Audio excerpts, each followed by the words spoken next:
You've probably been hearing about this recent meningitis outbreak in the UK, and yeah, it's causing some understandable concern. So what we're going to do here is just break it all down. What's actually happening, what meningitis even is, and most importantly, how you can stay safe and informed. And look, we have to start with the tough reality of the situation. This isn't just some abstract news story. It's having a very real and in some cases truly tragic impact on people's lives. This really shows you what the stakes are, and it's why getting the facts straight is so important. Okay, so this really leads to the big question on everyone's mind. Just how serious is this? I mean, how worried should we actually be? Is this something spreading everywhere, or is it a more contained issue? Let's dive in and look at the facts. All right, to really get a handle on the risk, you first have to know where this is all happening. And right now, the outbreak is focused on a very specific part of the UK, Kent. Okay, so the health authorities have zeroed in on Canterbury. It seems this cluster of cases is primarily linked to the student community at the University of Kent. And that's actually a really key detail because it helps everyone understand who is most at risk at this very moment. So let's put some numbers to this. Right now, we're talking about roughly 15 people who've been affected by what's called meningococcal disease. That's the serious infection that can lead to meningitis. And this is the toughest part. Of those 15 people, 2 have tragically died. This just underscores how incredibly serious this is and why public health officials are moving so fast. So here's the bottom line from the health authorities. They're being really clear. While it's absolutely serious for that community, this is a localized outbreak. It is not, right now, a nationwide spread. That's a crucial distinction. Okay, so we know where it is, but what exactly are we dealing with? What even is meningitis? Let's break it down into simple terms. The simplest way to think about it is like this. You've got these protective membranes, kind of like a wrapping, around your brain and your spinal cord. Meningitis is when that wrapping gets infected and swells up. And yeah, you can imagine, an infection right there in such a critical spot is a huge deal. But here's something important to know. Not all meningitis is created equal. There's a viral kind, which, is usually less severe. But the one we're really concerned about here, the one in this outbreak, is bacterial meningitis. That one is way more dangerous, and it can get serious really fast. And we can drill down even further. The specific strain that's been identified in Kent is Meningitis B. Knowing the exact type like this is so important for doctors because it tells them exactly how to treat it and what kind of vaccines will work against it.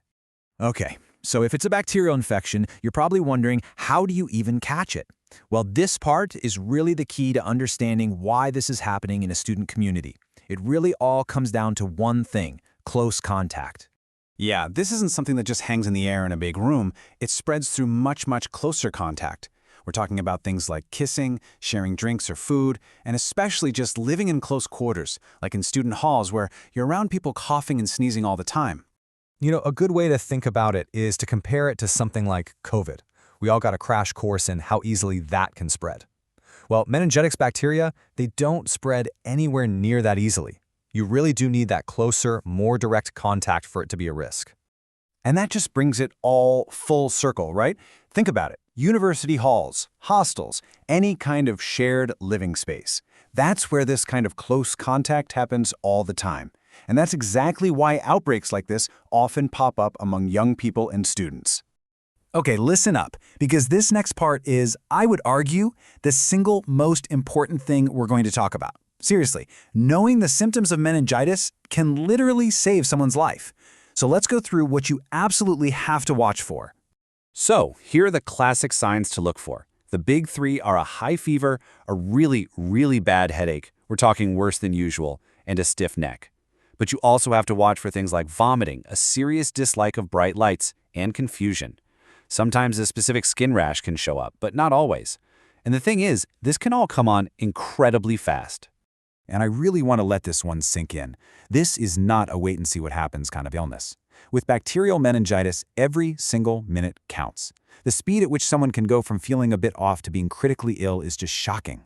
So the message here could not be clearer. If you or anyone you know starts showing these symptoms, you need to get medical help right away. No hesitation. Trust your gut.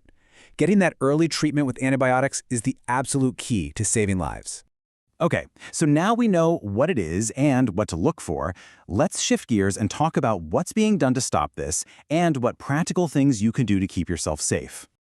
The good news is that health authorities are on this and they're moving fast.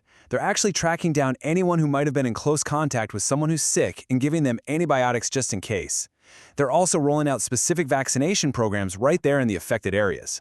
So what about you? What can you do? Well, the advice is actually pretty simple.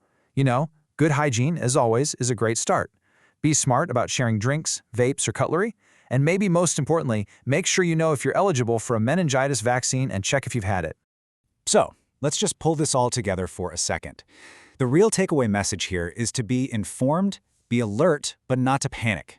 The truth is, for most people across the UK, the risk right now is incredibly low. This is all about knowing the signs and knowing when to act. And I want to leave you with this one question to think about.